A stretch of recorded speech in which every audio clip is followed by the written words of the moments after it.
गुप्त नवरात्रि छठी महाविद्या माता त्रिपुर भैरवी की कथा। हरे कृष्णा, राधे राधे दोस्तों। आप सभी को गुप्त नवरात्रि की हार्दिक शुभकामनाएं। आप सभी पर माता रानी की कृपा सदा सर्वदा बनी रहे। तो इसी शुभ मंगल कामना के साथ आज की वीडियो का शुभारंभ करते हैं। आज गुप्त नवरात्रि का छठा दिन है। गुप्त नवरात्रि के 9 दिनों में 10 महाविद्याओं की साधना का विशेष महत्व माना जाता है। षष्ठी तिथि पर 10 महाविद्याओं में से छठी महाविद्या माँ त्रिपुर भैरवी की पूजा की जाती है। तांत्रिक साधना में माँ त्रिपुर भैरवी को अत्यंत उग्र और शक्तिशाली देवी माना गया है।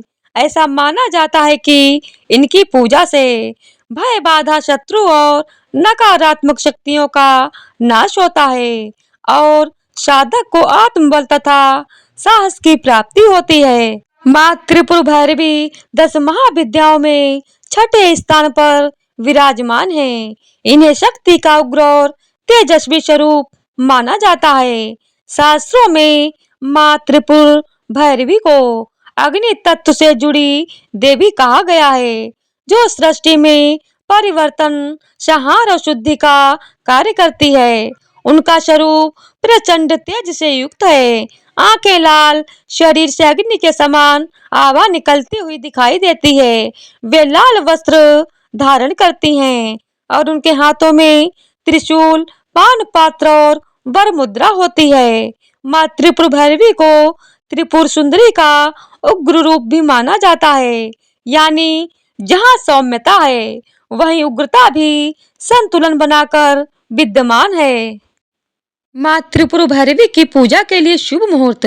24 जनवरी को माँ त्रिपुर भैरवी की पूजा के लिए कई शुभ समय उपलब्ध हैं। इस दिन ब्रह्म मुहूर्त सुबह 5:26 से 6:20 तक रहेगा, जो साधना और मंत्र जप के लिए अत्यंत श्रेष्ठ माना जाता है। प्रातः संध्या का समय सुबह 5:53 से 7:53 तक है। अभिजीत मुहूर्त दोपहर 12:12 से 12:55 तक रहेगा, जो किसी भी देवी पूजा के लिए श्रेष्ठ समय माना जाता है। विजय मुहूर्त दोपहर 2:20 से 3:03 तक है। गोधूली मुहूर्त शाम 5:51 से 6:18 तक रहेगा, जबकि सायाह्न संध्या शाम 5:24 से 7:14 तक मानी गई है।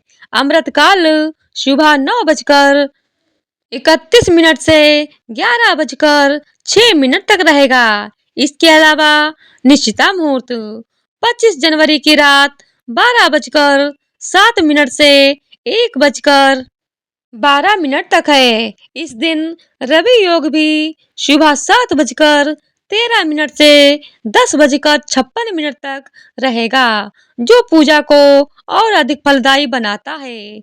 माँ त्रिपुर भैरवी की पूजा विधि। माँ त्रिपुर भैरवी की पूजा में शुद्धता और एकाग्रता का विशेष ध्यान रखा जाता है। पूजा से पहले स्नान कर स्वच्छ वस्त्र धारण करें और पूजा स्थान को गंगा जल से शुद्ध करें। माँ त्रिपुर भैरवी की प्रतिमा या चित्र को लाल वस्त्र पर स्थापित करें। उन्हें लाल पुष्प, सिंदूर, कुमकुम, धूप और दीप अर्पित करें। पूजा के समय लाल रंग का विशेष महत्व माना जाता है। इसके बाद माँ का ध्यान करते हुए मंत्र जप करें और अंत में माँ से भय, बाधा और नकारात्मकता के नाश की प्रार्थना करें। माना जाता है कि गुप्त नवरात्रि में की गई यह पूजा साधक को विशेष शक्ति प्रदान करती है। माँ त्रिपुर भैरवी की कृपा प्राप्त करने के लिए उनके मंत्रों का जाप किया जाता है। माँ का ध्यान मंत्र हस्त्राम हिरस्क्लम हस्त्रोम है। साधना में ओम ऐं ह्रीं श्रीं त्रिपुर भैरवे नमः मंत्र को विशेष प्रभावी माना गया है। माता का बीज मंत्र बीज मंत्र हंसय हंसकरी हंसय है। मूल मंत्र ओम ह्रीम भैरवी क्लौम ह्रीम स्वाहा। मंत्र का जप भी किया जाता है। माना जाता है कि इन मंत्रों का श्रद्धा और नियम पूर्वक जप करने से साधक के भीतर साहस, आत्मविश्वास और मानसिक शक्ति का विकास होता है।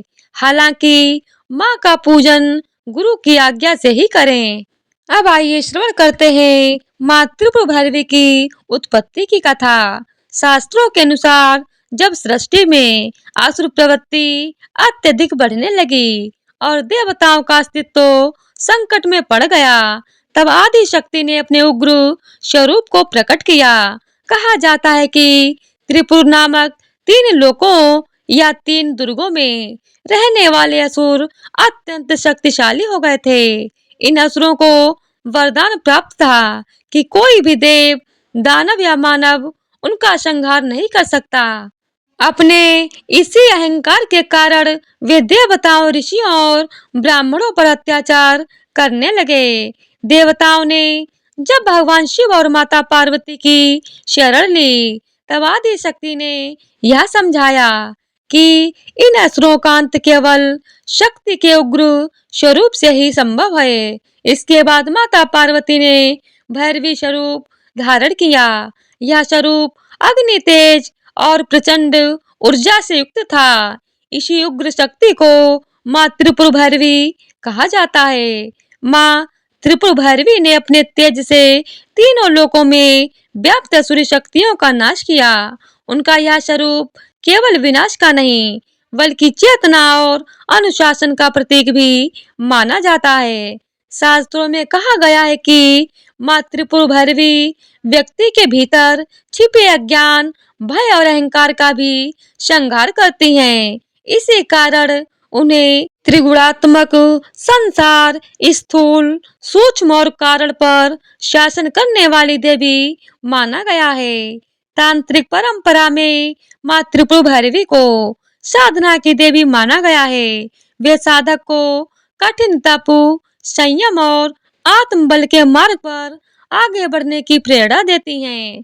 माँ त्रिपुर भैरवी की पूजा के लाभ। माँ त्रिपुर भैरवी की पूजा से व्यक्ति के जीवन में साहस और आत्मबल बढ़ता है। माना जाता है कि उनकी साधना से भय, नकारात्मक ऊर्जा और शत्रु बाधाएं दूर होती हैं। जो लोग मानसिक तनाव, असुरक्षा या आत्मविश्वास की कमी से जूझ रहे हैं, उन्हें माँ त्रिपुर भैरवी की पूजा से विशेष लाभ मिलता है।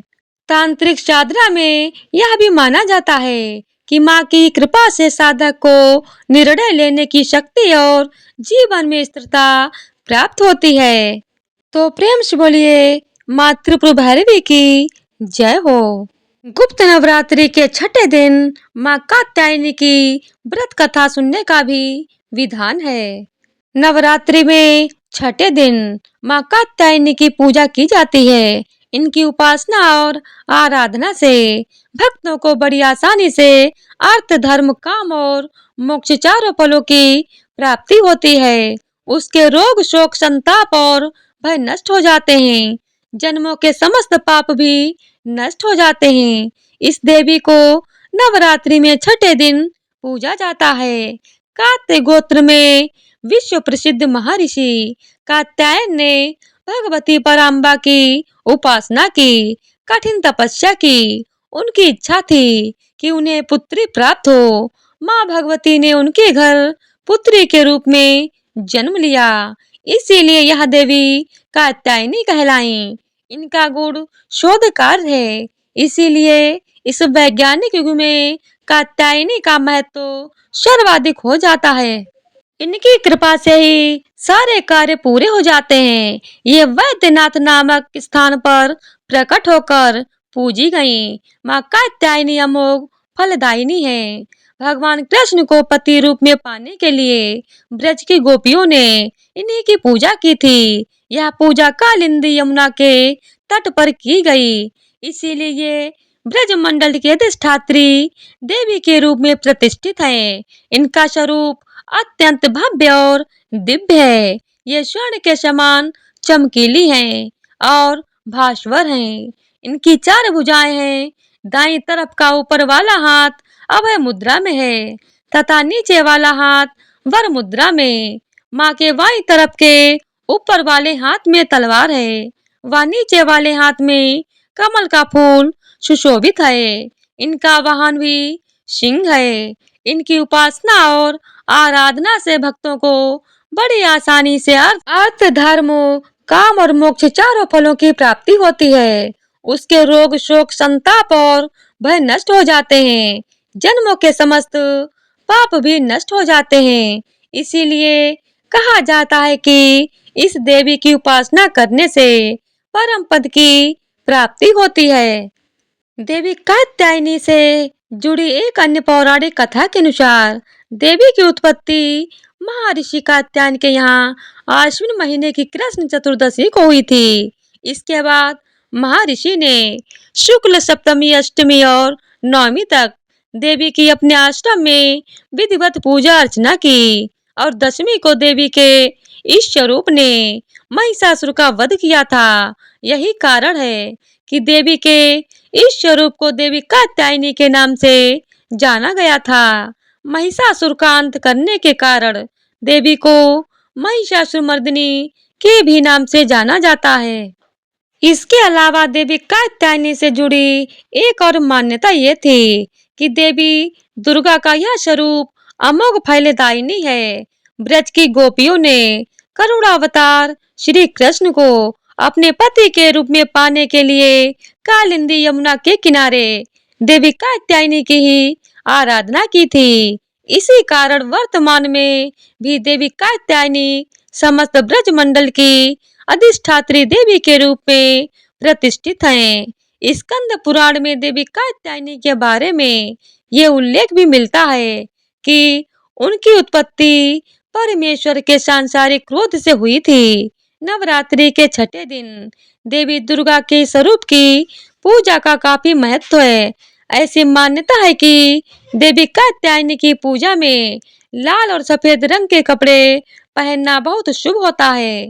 मान्यता तो ये भी है कि माँ कात्यायनी के चरणों में अपना सब कुछ समर्पित करते हुए उनकी आराधना करने वाले भक्तों को उनके दर्शन प्राप्त हो जाते हैं।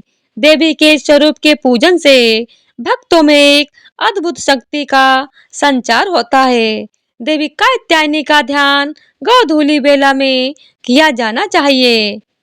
देवी कात्यायनी की आराधना का मंत्र है ओम देवी कात्यायने नमः, अर्थात ओमकार के जैसे निर्विकार स्वरूप वाली देवी कात्यायनी की कृपा व शुभ दृष्टि हम पर बनी रहे। हम उन्हें बारंबार नमस्कार करते हैं।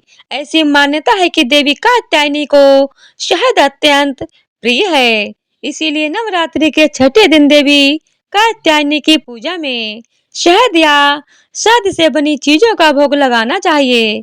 देवी कात्यायनी के विधिवत पूजन के पश्चात महादेव की भी पूजा करने की मान्यता है। देवी दुर्गा के कात्यायनी अवतार की कथा हमें यह सिखाती है कि अगर शक्ति और संकल्प सच्चा हो तो परम प्रकृति की कृपा सदैव बनी रहती है। जिस प्रकार महर्षि कात्यायन के एक निश्चित तपस्या से प्रसन्न होकर देवी दुर्गा ने उनकी इच्छा और तपस्या का मान रखा, ठीक उसी प्रकार मनुष्य को भी अपनी भक्ति निष्ठा और संकल्प के पथ अविचल रहना चाहिए। तो प्रेम से बोलिए माता कात्यायनी की जय हो।